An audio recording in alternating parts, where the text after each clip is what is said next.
When her own son turned against her to defend his arrogant wife, a 69-year-old mother was forced out of the very house she built brick by brick.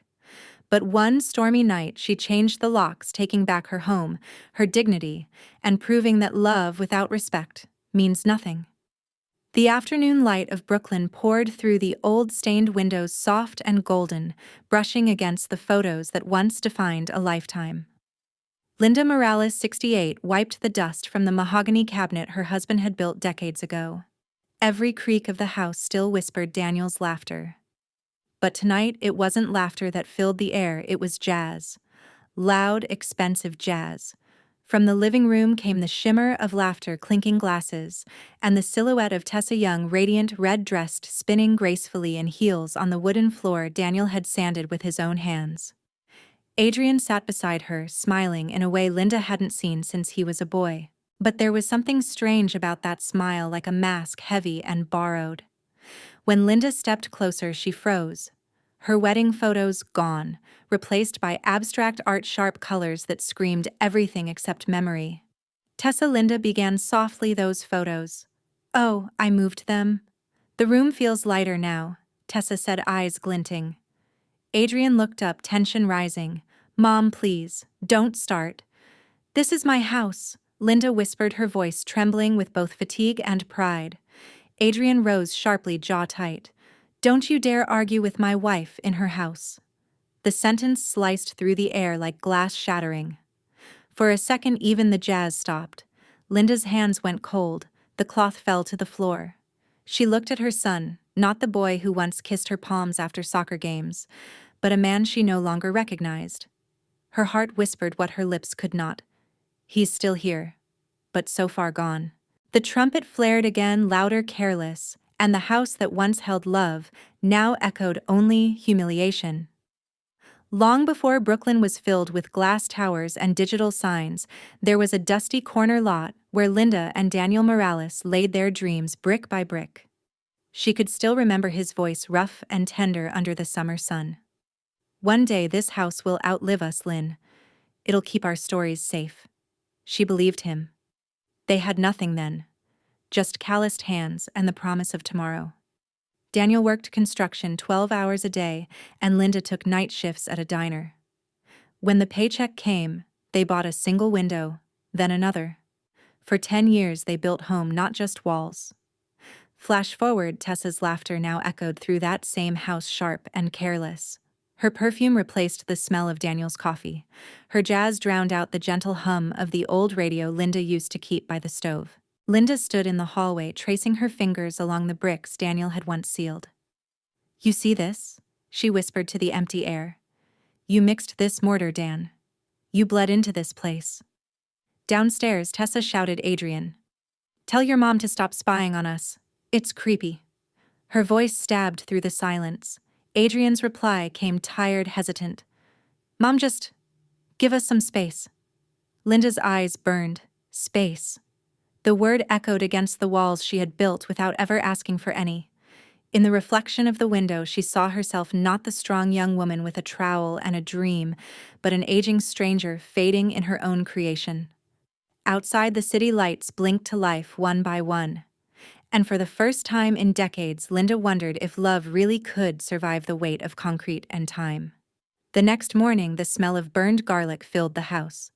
Linda followed the trail of smoke into the kitchen Daniel had tiled with his bare hands. There, under the bright, new LED lights Tessa had installed without asking, stood the young woman in a scarlet dress. Hair-curled music playing from her phone, she swayed as she stirred sauce in Linda's old pot. Except it wasn't her sauce anymore. It was some modern recipe from a video. The heavy iron pan hissed in protest like even it refused to obey. Linda spoke softly. That pan's not for tomato cream. It's cast iron it needs. Tessa didn't look up. It needs a makeover. Like the rest of this house.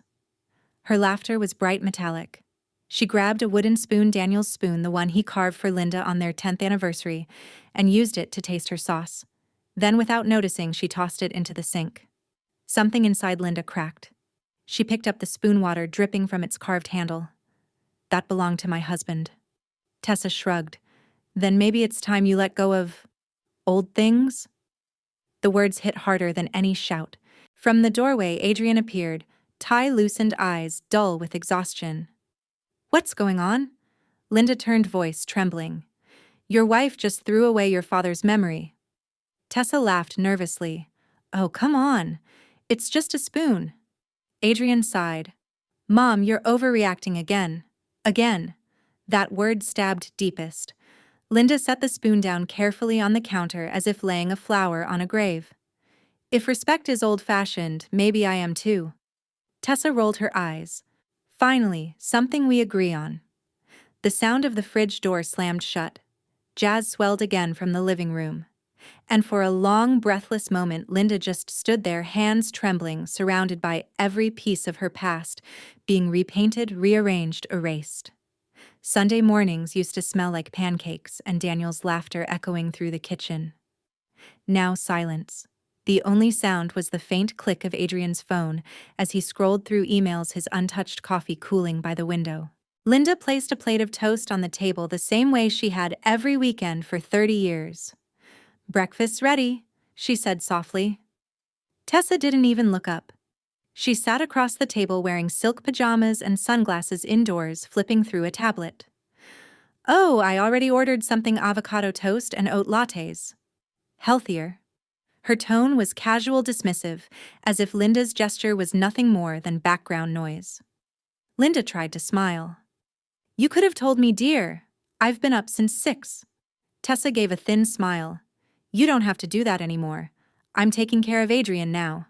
Adrian finally spoke, his voice flat. Mom, you should rest more.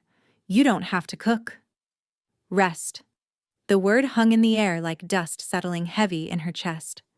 To them, her love had become unnecessary. She sat down slowly, her gaze drifting over the table. 2 coffee mugs, 1 phone, 1 tablet, and no laughter. She remembered Daniel at that same table reading the paper, winking at her when Adrian dropped his spoon. Now that memory felt like a photograph of a world that no longer existed. Tessa stood abruptly. We've been talking about remodeling this space. Maybe opening it up, modern vibes. Linda's hand tightened around her mug. She could feel the pulse in her fingers, the quiet rage beneath her calm. You'll tear down the walls. But what about what's inside them? Neither of them answered.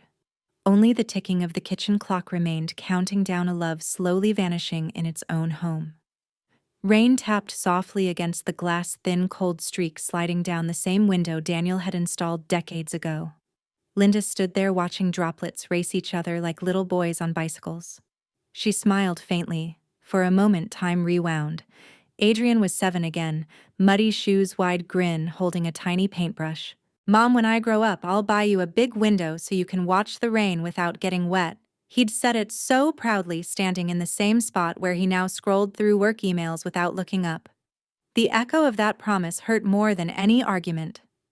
In the living room, Tessa's voice cut through the patter of rain. Adrian, have you noticed how gloomy that old window makes the house feel? We should replace it with something cleaner, more modern. Linda turned sharply. That window's hand-cut. Daniel sealed it himself. Tessa shrugged, smiling over her tablet. I'm sure he'd want progress. Old things trap sadness. Some things hold memories. Linda replied quietly, her voice trembling. Adrian sighed, rubbing his temples. Mom, it's just a window. Just a window. The same window she'd watched her husband build while their newborn slept in a box near the stove because they couldn't afford a crib. The same glass that reflected every birthday balloon, every candle's glow, every Christmas snowfall. Linda looked at her son, trying to find the boy who once painted her rainbows on foggy panes. But that boy was gone, swallowed by a man too tired to remember what promises meant. Outside, the rain stopped. Inside, her heart didn't. She pressed her palm to the glass one last time before whispering, maybe some things were never meant to be replaced. By evening, the kitchen glowed with too much light and too little warmth. The dining table that once held Sunday roasts and laughter was now covered in glittering plates, imported wine and voices that didn't belong. Tessa's friends filled the room, women in satin, men in fitted suits, the kind of people who measured worth by the shine of a fork. Linda hovered near the corner, hands folded, feeling like a ghost at her own table. Linda, could you bring more napkins? Tessa called without looking. Her tone was polite on the surface but sharp underneath like silk hiding a blade. Linda nodded, fetching them quietly. She placed the stack beside the plates, trying not to flinch when she heard one of the guests whisper, "It's sweet she still helps around. My mom would have retired ages ago." Another laughed. "This place has vintage charm, like a museum of the 80s. The comment stung. This wasn't vintage, it was her life.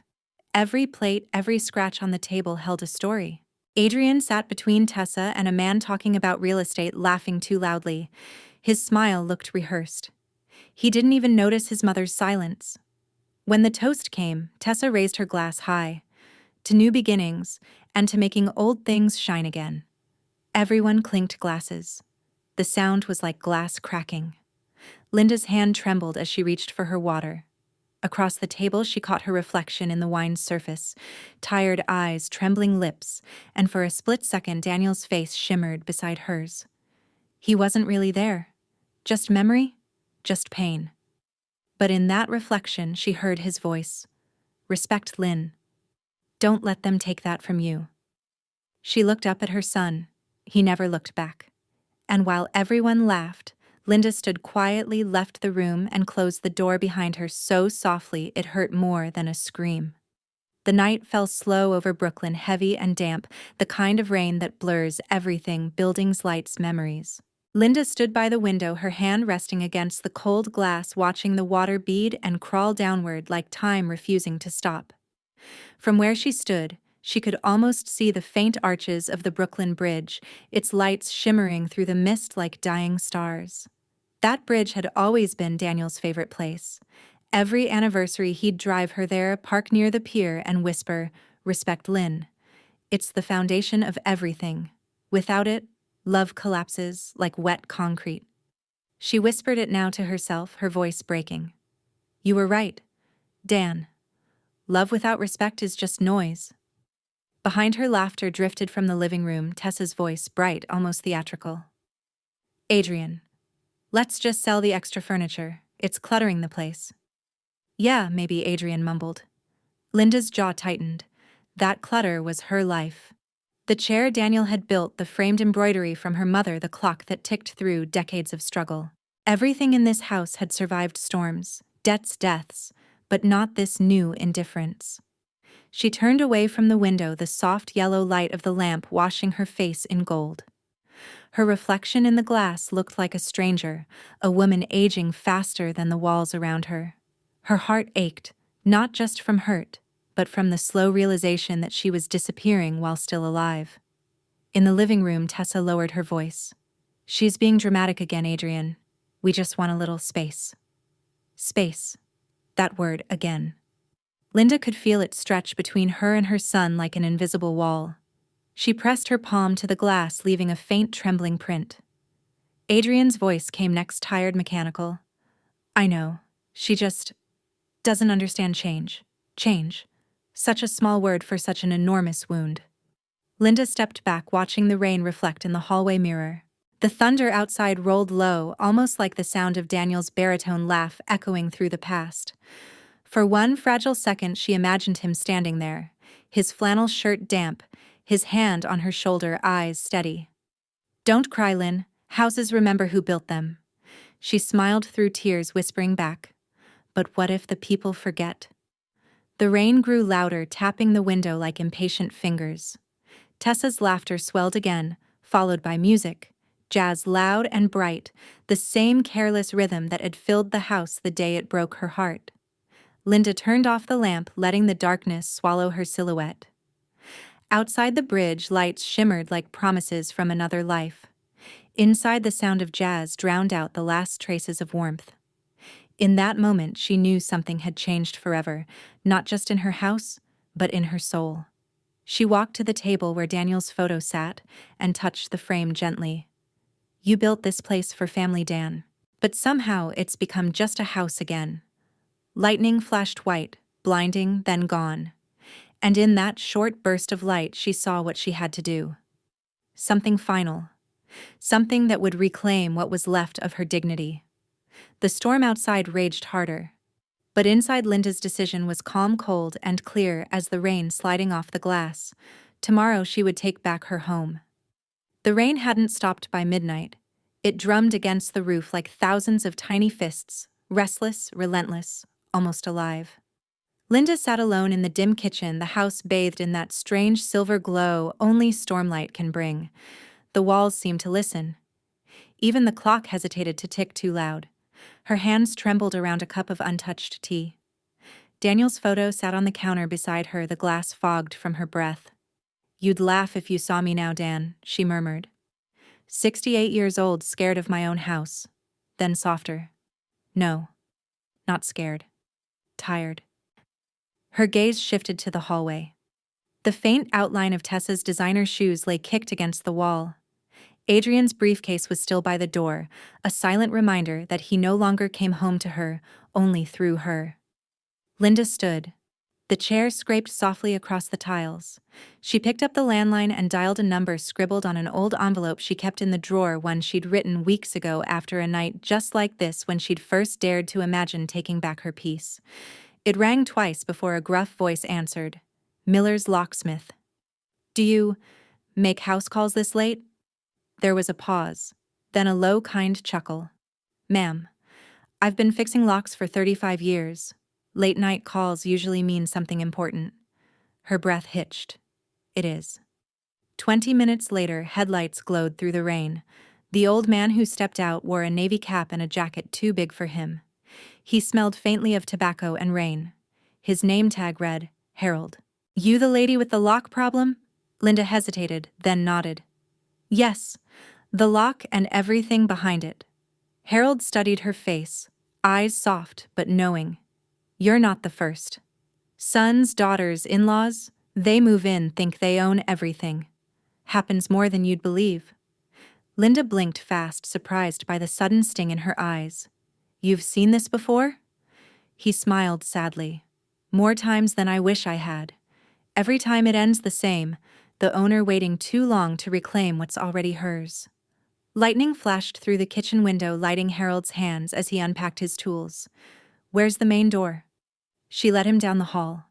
The wooden floor creaked under their steps. The rhythm of an old home remembering its age. Harold bent to inspect the lock. "Old model," he said. "Good quality, solid. Just needs a new cylinder. Stronger."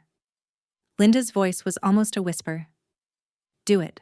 As he worked, the air filled with the metallic sound of tools turning gears, clicking, a symphony of quiet rebellion.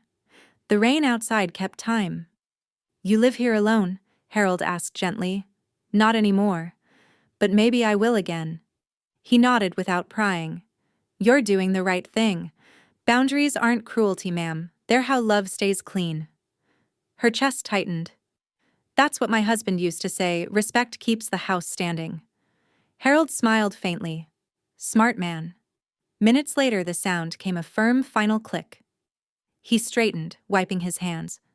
"There. No one gets in unless you let them." Linda stared at the new lock, its metal shining faintly under the porch light. For a moment she didn't breathe. Then she exhaled long and slow, like she'd been holding her breath for years. Harold handed her the key. "Be proud, ma'am. Some doors need closing before they can open right again." She took it, her fingers curling around the cold brass. "Thank you." He tipped his cap. "Good luck, Miss Morales. You'll sleep better tonight." When the truck disappeared down the street, Linda closed the door behind her.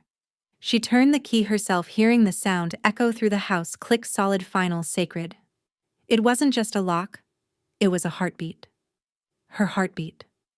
She leaned her forehead against the door, whispering to the rain outside, "This house is mine again, Dan." Ours. And for the first time in months, she smiled. The storm had quieted into a whisper, a steady drizzle that painted the street in glassy reflections. The clock on the wall read, 1:17 a.m. Linda sat in the armchair by the window, wrapped in a shawl, the house humming softly around her, peaceful, still hers. Then came the first sound, the crunch of tires against wet pavement. Headlights sliced through the blinds, sweeping across the walls that no longer carried laughter. She didn't move. Moments later, keys rattled at the front door. once, twice, then harder. Click, click, clunk. Adrian's voice followed, strained with confusion. What the? It's not working. Tessa's tone snapped sharp through the night. What do you mean it's not working?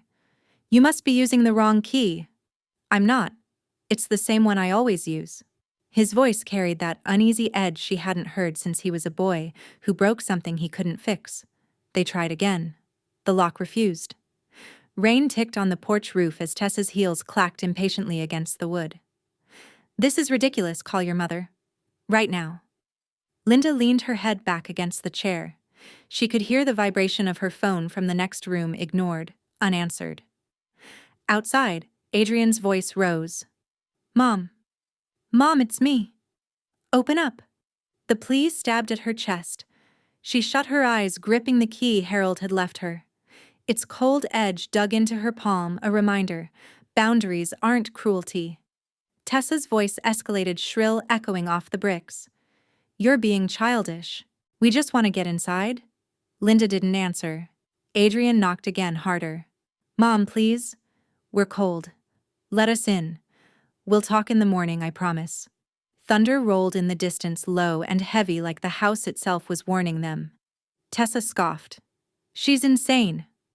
Who does this to her own son? Linda whispered into the quiet, a mother who's been erased. Through the window she saw their silhouettes, Adrian's shoulders hunched against the rain. Tessa, pacing, arms crossed, her red coat flashing under each pulse of lightning. Maybe she fell asleep, Adrian muttered. I'll check the windows. He moved around the house, trying the side door, the kitchen entrance, even the back gate. Every lock gleamed new, silent, unyielding.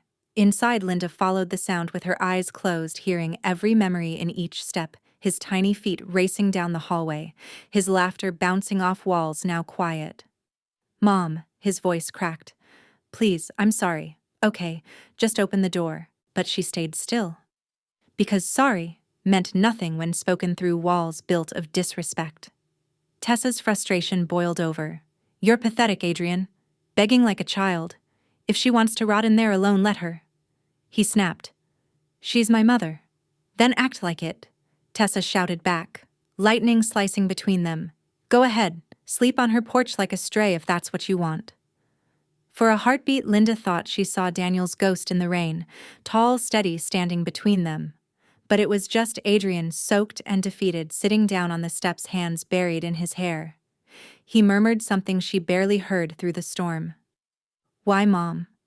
Why did it have to come to this? Her heart twisted. Because love without respect wasn't love, it was corrosion. She rose slowly, walked to the door, and placed her hand against it. On the other side, her son shivered, unaware that his mother was only inches away. She whispered softly through the wood, because you forgot whose house this was. No one heard her. Not really. But she said it anyway for herself. Tessa stomped off toward the car. The engine roared, then faded down the block, leaving Adrian behind. He sat there in silence for several minutes before finally standing defeated and walking into the rain. Linda waited until the sound of his footsteps vanished completely. Then, with a trembling breath, she turned the new key once more. Click. A sound so small, yet so absolute. And somewhere between the rain and the silence, she felt peace settle like dawn.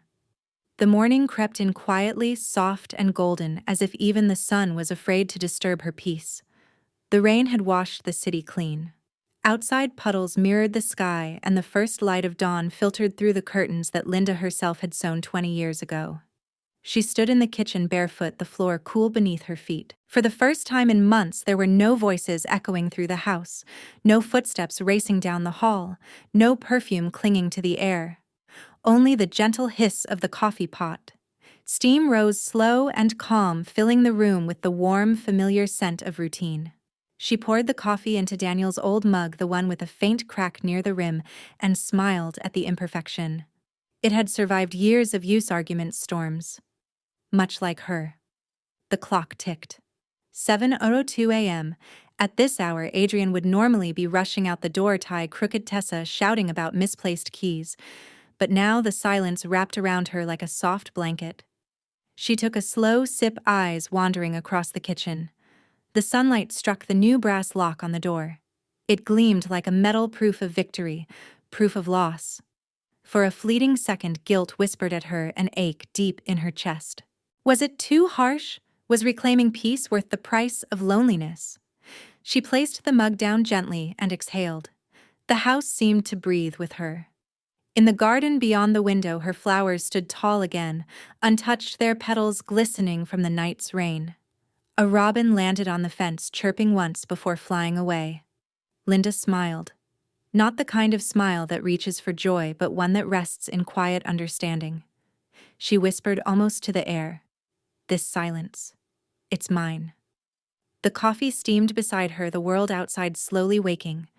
And for the first time since Daniel's death, Linda didn't feel like a guest in her own home. The phone started ringing before noon.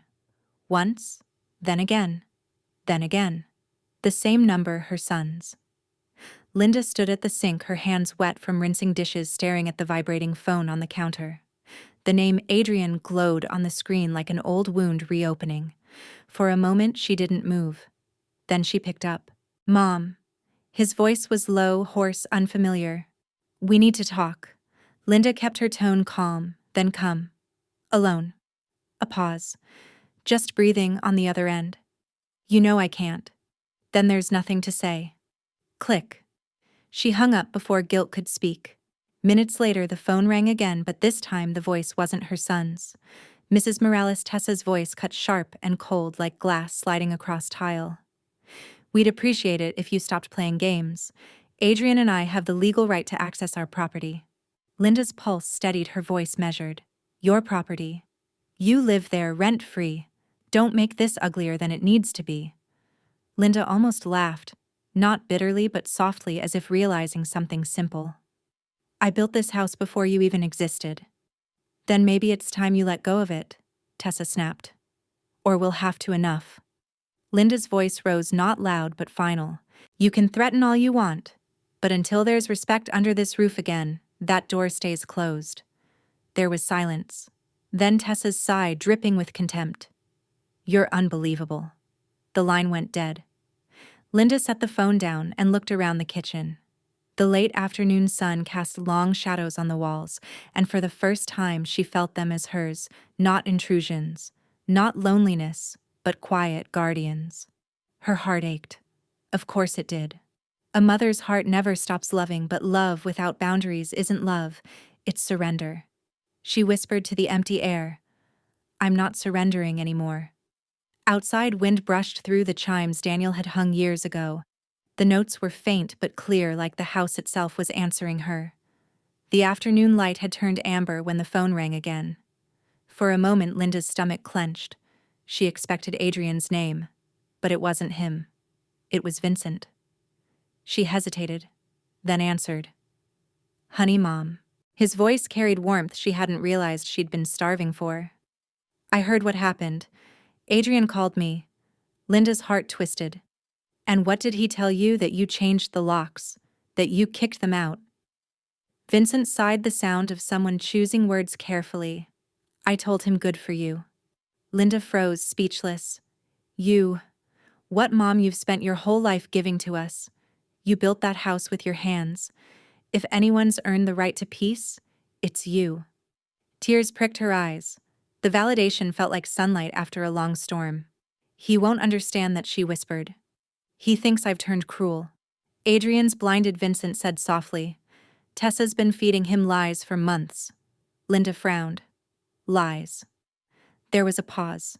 She heard papers rustling on the other end. "I didn't want to tell you before, but do you remember that money you had saved? The 10,000 you kept for emergencies?" Her breath caught. "Yes. The one Daniel and I started saving before he." "They used it, Mom. For their wedding." Silence. Not the peaceful kind this time, but the kind that burns. "I thought," she stammered. "I thought they used their own savings." "They said you offered it," Vincent said gently. "But I knew you wouldn't." "I found the transfer."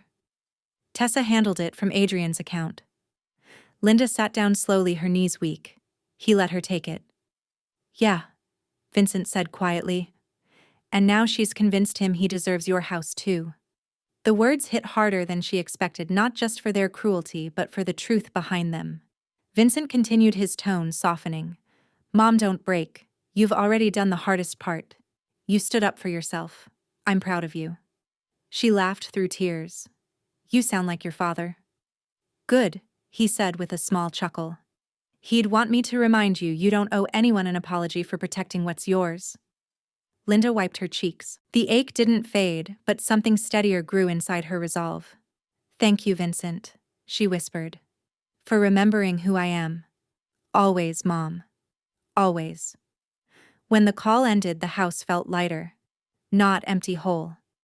Late the next morning, the doorbell rang, once sharp and insistent. Linda wiped her hands on a towel and went to the window. A sleek silver car was parked out front, too polished for her street. Standing at the porch was a woman in a cream coat and oversized sunglasses, holding a purse like a weapon. When Linda opened the door halfway, the woman smiled, too bright, too rehearsed. Mrs. Morales, I'm Claire, Tessa's sister. Linda didn't invite her in, but Claire stepped forward anyway, her perfume arriving first. I came to talk. Woman to woman. Linda's spine straightened. Go ahead. Claire looked around, the small entryway, lips twitching in polite disapproval. You have such a cozy place. Tessa told me it's been in the family for years. It has. Well, that's exactly why I'm here. Claire's tone softened into something sugary. There's been tension, misunderstandings.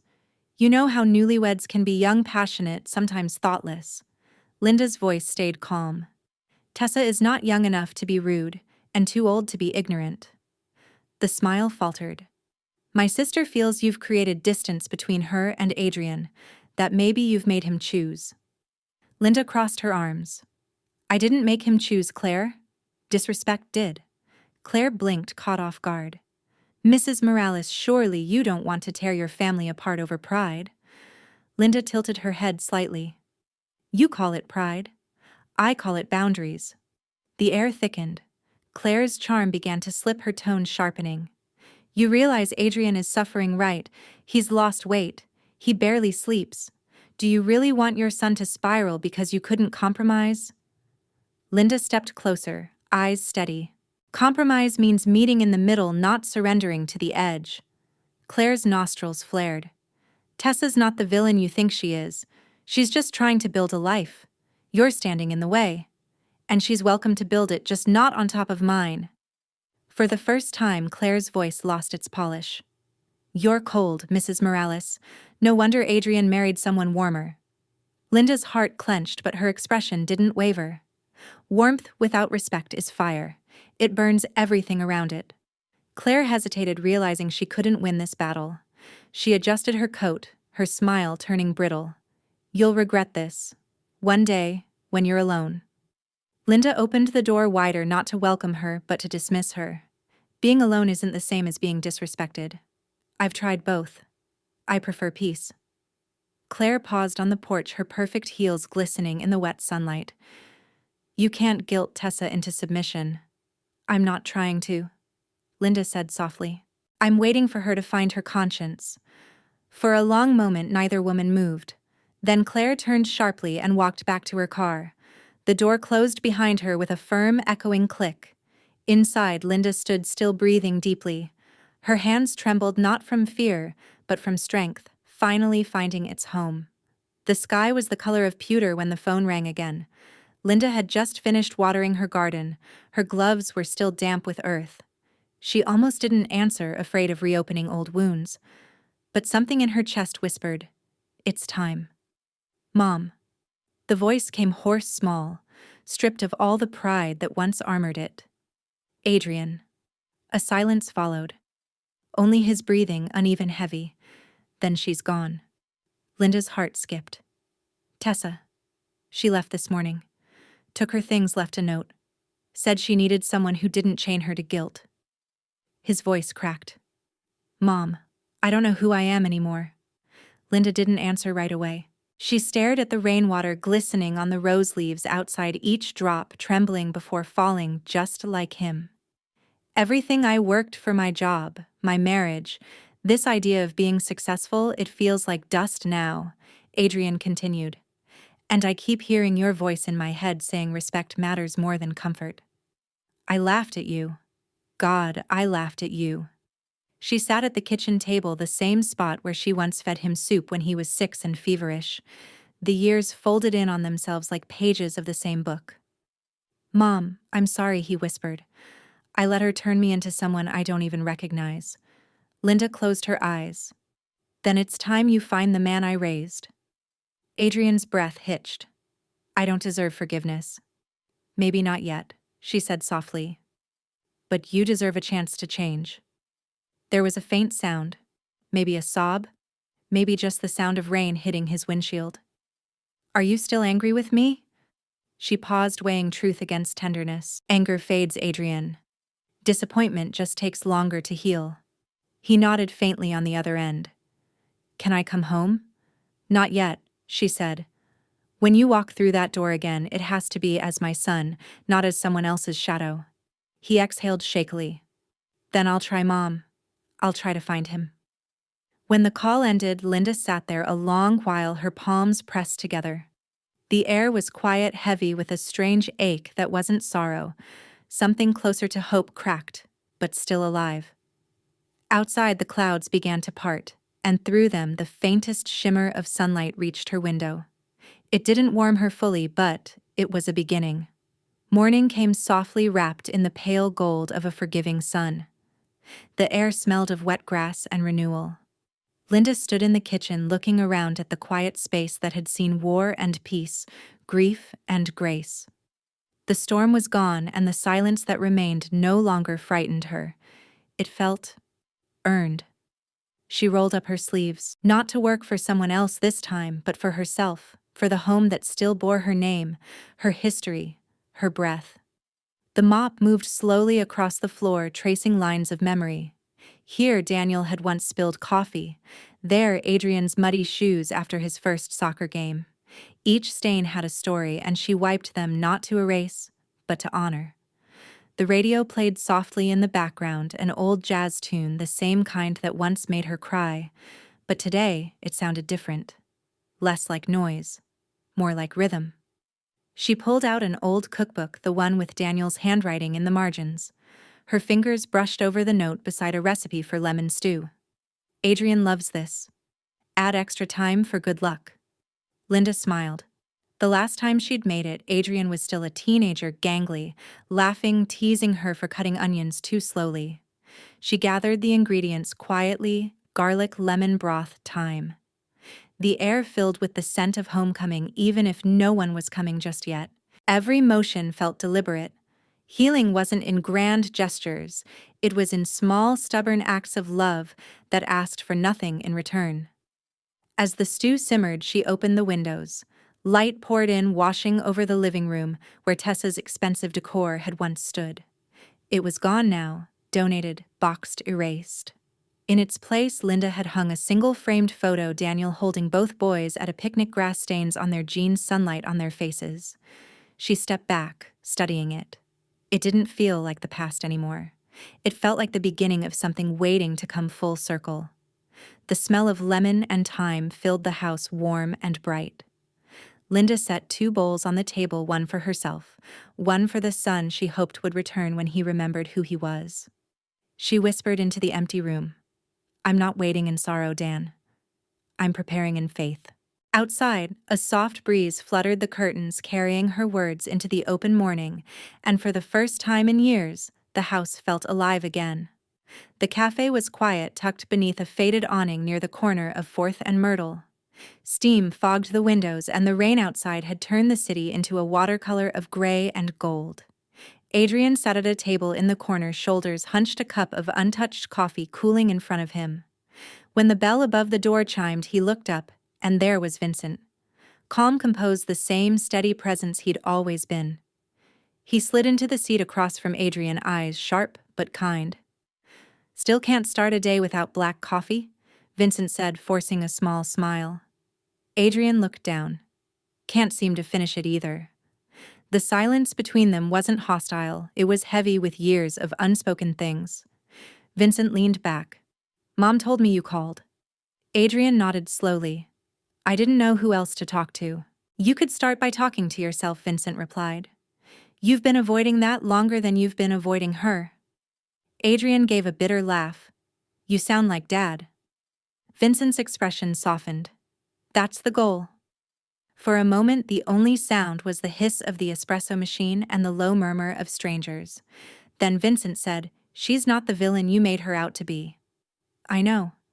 Adrian rubbed his face, the words muffled in his palms. God, I know. I kept thinking I was protecting Tessa, that I was proving I was a good husband. Vincent's tone was calm, but the words cut deep. You wanted her approval, more than Mom's respect. Adrian winced. She said Mom was controlling, that she looked down on her. I believed her. Vincent leaned forward. You believed what was easy. Tessa made you think love meant obedience. But Mom, she never wanted control. She wanted dignity. Adrian's eyes glistened.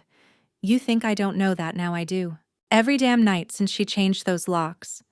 Vincent studied his brother. The confident engineer was gone. What sat across from him now was a man hollowed out by guilt and clarity. I saw the transfer, Vincent said quietly. The money from Mom's account. You let Tessa take it. Adrian's jaw tightened. Shame crawled up his throat. I told myself she'd pay it back after the wedding, that it was temporary. Mom didn't need the money, Vincent said. She needed honesty. You gave her debt instead. Adrian's fingers curled around the cup. His reflection rippled in the coffee's surface, tired, older, broken. You're right. Vincent exhaled through his nose, tone gentler now. You can't fix the past, but you can stop repeating it. I don't even know where to start, Adrian said. By showing up, Vincent answered simply. Not with excuses, not with tears, just truth. Adrian swallowed hard. What if she doesn't open the door? Then at least she'll know you knocked with the right heart this time. For a long time they sat in silence. Two men who had once been boys building Lego towers at the kitchen table, now rebuilding something harder. Trust. Vincent stood, pulling out his wallet and leaving a few bills on the table. She's home, Adrian. But don't go there as the man who defended someone else's pride. Go as the son who remembers who built his. Adrian's eyes lifted slowly. Do you really think she'll forgive me? Vincent gave a faint smile. Forgiveness isn't her problem. Respect is. As Vincent walked out, Adrian sat motionless, the words sinking deep. Outside, the rain had stopped. A single shaft of sunlight broke through the clouds falling across his table. He reached for his phone, stared at his mother's name on the screen, and for the first time, didn't call. He knew this time he'd have to go home. The morning air was crisp, still damp from last night's rain. Adrian parked a block away and walked slowly toward the house, hands buried in his coat pockets, heart pounding like it used to when he was a child, sneaking home past curfew. The neighborhood looked smaller somehow, quieter, older, almost sacred. When he turned the corner, he saw at the house. His mother's roses bloomed along the fence, a little wild, defiantly alive, and there she was. Linda standing in the garden with a watering can, her gray hair glowing in the sunlight. She moved slowly, carefully, as if every gesture was a prayer. Adrian froze. For a moment he couldn't breathe. She looked smaller than he remembered, but stronger too. There was something in her stillness that humbled him. He didn't call out. He couldn't. Words felt too heavy, too unworthy, so he just stood there outside the gate, watching the rhythm of her movements, the way she leaned to touch a leaf, the way she paused to breathe in the scent of the flowers. Linda sensed something and looked up. Her eyes found him immediately, as if she had been expecting this exact moment. They locked eyes. 10 seconds. No words. Only the ache of everything said and unsaid hanging in the air between them. Adrian swallowed hard, his throat tight. His lips parted to speak, but nothing came out. Linda set down the watering can. Her face didn't harden, it softened. The silence stretched, but it wasn't cruel. It was heavy with recognition, with the quiet mercy of love rediscovered. Adrian took one slow step forward, then another, until he stood at the gate. His voice was barely a whisper. Mom. Linda didn't speak. She didn't move. But she reached for the latch, and for the first time in months the gate opened. The morning light spilled through, warm and forgiving. Adrian's eyes filled. His mother's stayed calm. And in that quiet moment, without a single word of apology or permission, a son began the long walk back home. The hinges creaked softly as Adrian stepped inside. The scent hit him, first lemon thyme, and something warm that smelled like forgiveness. On the stove, steam curled upward from a small pot. The same pot his mother had used his entire childhood. Linda stood by the counter, stirring gently. She didn't turn around. "Close the door, Adrian. You're letting the heat out." Her tone was calm even. The same voice that once called him in for dinner after playing in the rain. He closed the door quietly, like he used to when he still knew how to belong here. "I didn't think you'd—" His voice trembled. "I didn't think I deserved to come back." She ladled stew into a bowl without replying. Then finally she looked at him. "Sit." Adrian obeyed. The chair creaked under his weight, the same familiar sound that once meant comfort. Linda placed the bowl before him. "Eat before it gets cold." He stared at it, the golden broth, the soft vegetables, the smell of childhood. His throat closed. "You made this?" he whispered. "I make it every Sunday," she said simply. "Habits hard to break." He lifted the spoon but couldn't bring himself to taste it. "Mom, I'm sorry. For all of it." Linda's eyes met his, not angry, not even sad, just deeply, quietly human. "Sorry is a word, Adrian. Respect is what you do after you say it." He nodded, eyes wet. "Then I'll spend the rest of my life proving it." She exhaled long and soft. "Respect is how love breathes, son. Without it, the heart suffocates." He bowed his head. The first spoonful reached his lips, and the tears came before the flavor did. Linda sat across from him, silent, hands folded. The house listened, the clock ticking softly like a heartbeat reborn. For the first time in a long time, they didn't need words. The stew steamed between them, and the quiet wasn't distance anymore. It was peace. Outside, sunlight broke through the clouds, spilling across the table. And just like that, home felt like home again. The afternoon sun lay soft across the garden. The air smelled of wet soil and second chances. Adrian knelt beside his mother, pruning, shears in hand, cutting away the brittle stems that had survived the storm. Linda watched him quietly. His hands, once so eager to build machines and chase success, now trembled as they touched the fragile green. "You always said Dad loved this garden," he murmured. "He did," she replied, smiling faintly. "Said the soil was honest. It only gives back what you tend to." Adrian's throat tightened. "I didn't tend to us very well, did I?" She shook her head softly. "You forgot the watering part." They both laughed, a small, hesitant sound, but it stayed. The silence that followed wasn't heavy. It was warm, filled with the gentle rhythm of shears, snipping, leaves falling, and the faint hum of life returning. Adrian pressed a new seed into the earth, his fingers sinking deep into the cool dirt. "What kind of flower is this?"